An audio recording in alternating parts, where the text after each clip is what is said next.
welcome to the first episode of Arthur's Food Channel. Today I'm going to make a fairly simple chicken curry for you all. Now, as far as I'm concerned, the secret of a good curry is plenty of onions. So I'm going to start off, I've put a couple of spoonfuls of coconut oil into my pan, switch on the gas, let it warm up a bit, and then I'm going to chop the onions.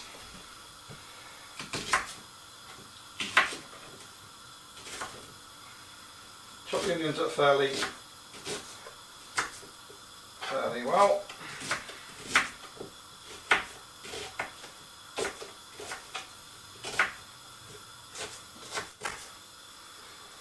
Right, stick them into the pan.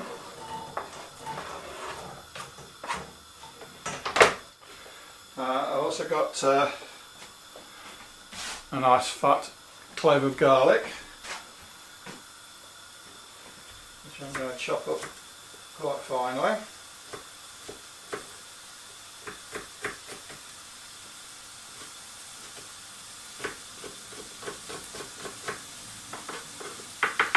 Right, I'll put that into the pan.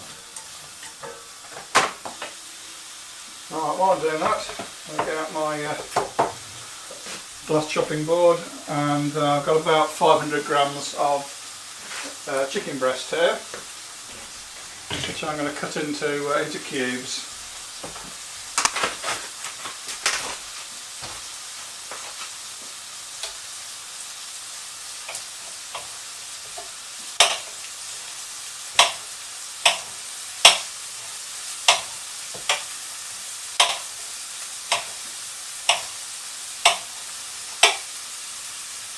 Now, the reason to use a glass chopping board for this is that I always assume that all chicken's contaminated with something, so with a glass chopping board it doesn't soak into anything, and it's nice and easy to clean afterwards.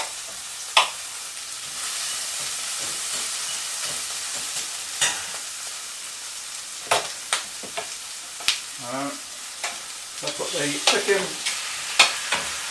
into the pan.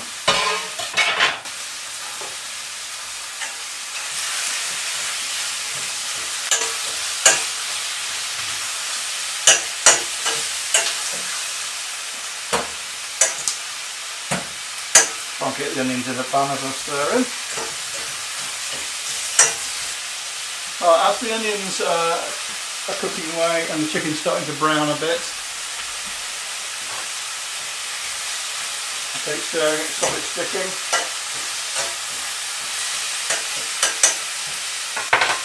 I'm going to put in a bit of hot Madras curry powder into the mixture I'm frying up.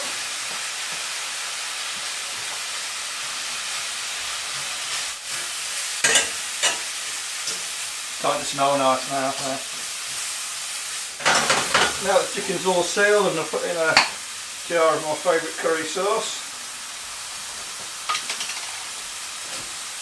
Just rinse it with a drop of water just to get the final bit of it out. Alright.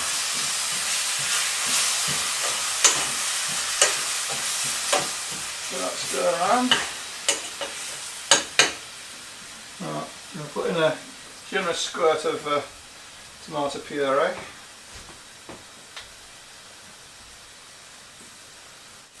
Alright, give that a stir around.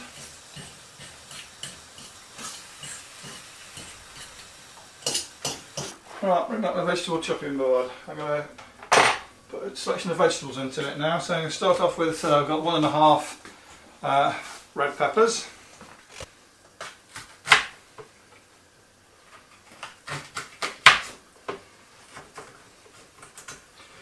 I'll take the core and the seeds out and the stem.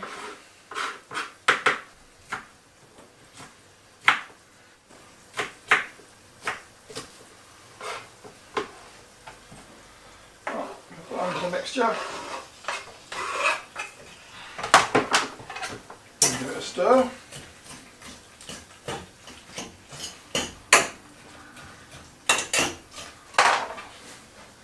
Right, I'm going to add a few green beans. These have probably been flown all the way from Kenya for me. So they've got a lot more air miles than I've got. So, right, a quick wash into the top. And cut them to short lengths.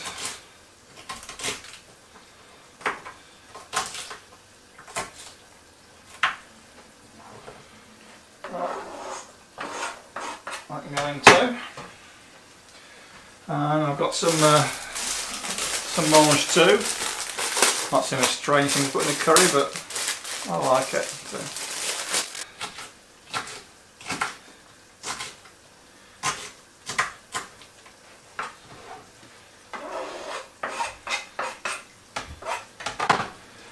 I'm going to form a couple of sliced mushrooms. Just a couple of medium-sized mushrooms. I'm going to slice them up.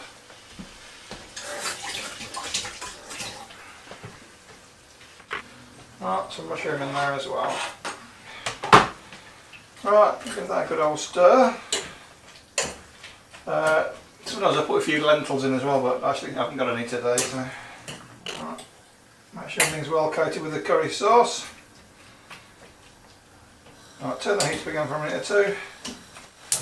Right, I'm going to put it to the back here. Put a lid on it and let that cook slowly for around about an hour to perhaps an hour and a quarter. Right, to go with my chicken curry, I'm going to make one of my favourite Indian type accompaniments, and that's Saag Aloo, which is basically spinach and potatoes with onions, garlic and some spices. And I'll show you how to do that now. I'll start off by cubing up some potatoes. I'm quite lazy, so I never peel potatoes.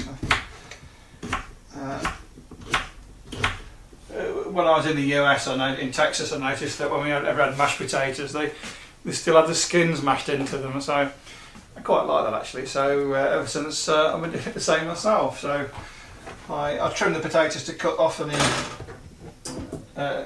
funny bits, but then I just cube the potatoes up whole, put them into a pan. Right. Put those in a saucepan. Cover them with a bit of warm water and put them on to boil. Give me curry a stir.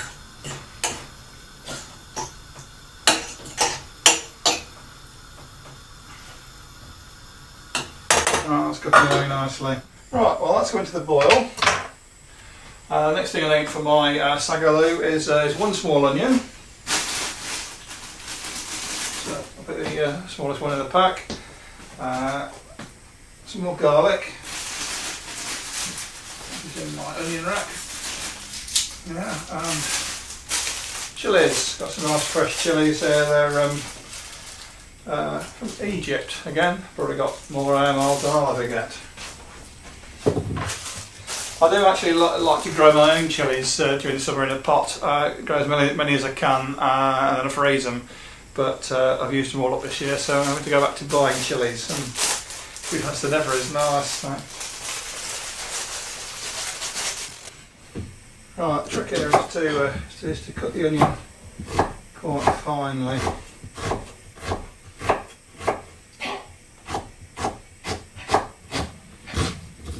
Okay, one of my dogs sniffing at the kitchen door. I think he probably imagines he's missing something. Crush the clove of garlic and the knife and then chop that reasonably fine. So I've got a couple of pieces of chilli there with the seeds out. I'm going to chop that pretty finely now.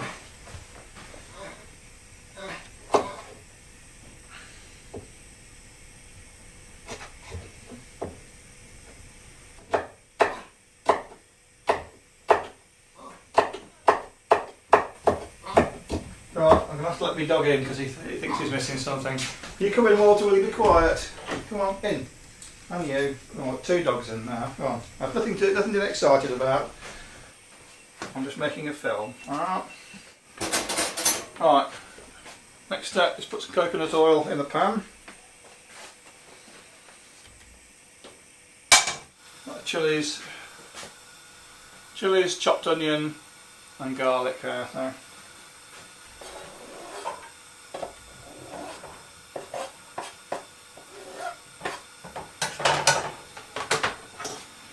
Right, I'm just going to cook that, let it soften that while the potatoes cooking. Right, while that's cooking, I'll just put a small shake of the hot madras curry powder into it.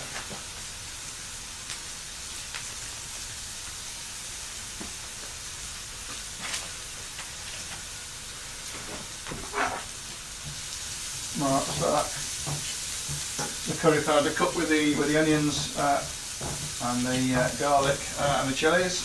Let's turn that down now. Let that cook slowly. Right, to go with my my curry, I've put some plain brown rice on to boil. So it probably takes about half an hour. So that's just come to the boil now. So it's simmering away, and the potatoes that I cubed up earlier are getting fairly soft in the pan. So I'm just going to strain those off now, and we'll carry on making the Saag Aloo. Right, I'll strain the water off the potatoes, and then I'm going to just roughly mash them in the saucepan, just to break them up a bit. Put my pan back on the heat. It's got the previously cooked onions and garlic and chilies in with a bit of curry powder. I'm going to stick a bit of olive oil in until that gets warm.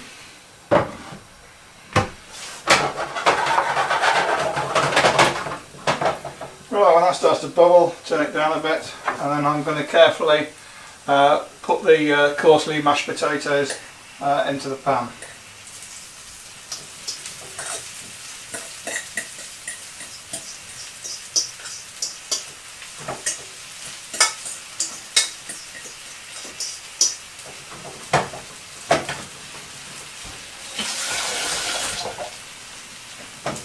And I'm then going to gently mix the onion, chilli and garlic and oil mixture into the potatoes.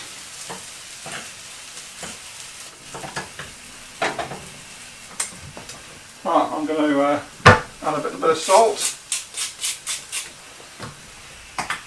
and a little bit of pepper.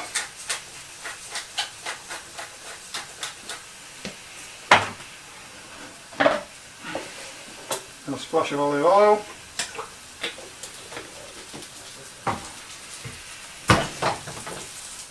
I'm going to turn that right down now and let that cook gently. While I think of it, I'll give my curry a stir.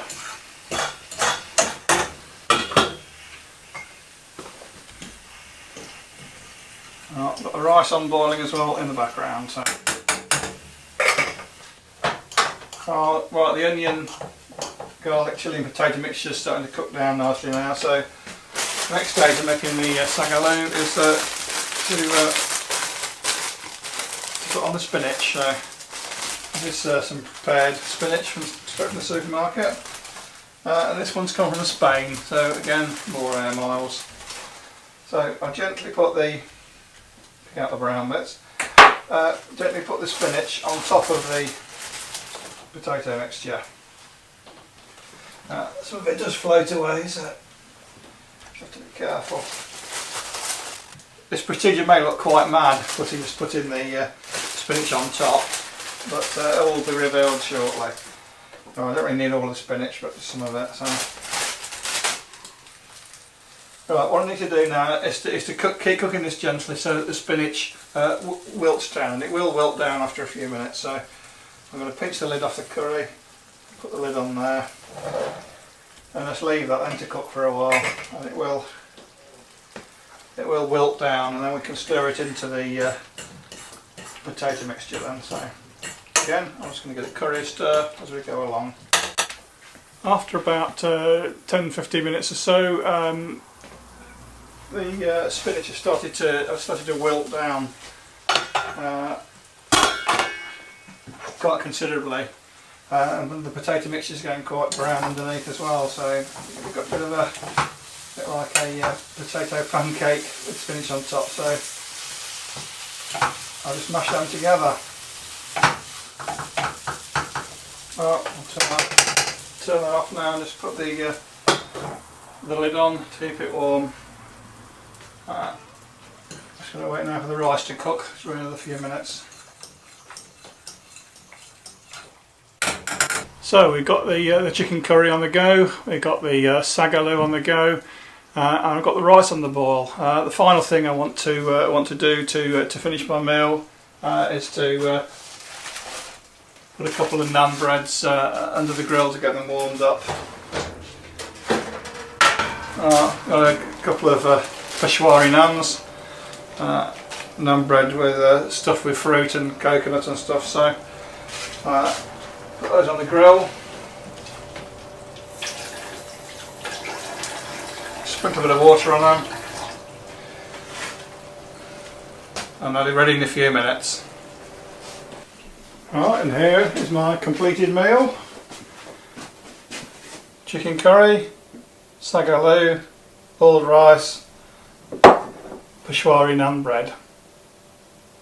Hope you enjoyed that, and tune in next time to Arthur's Food channel. Thanks.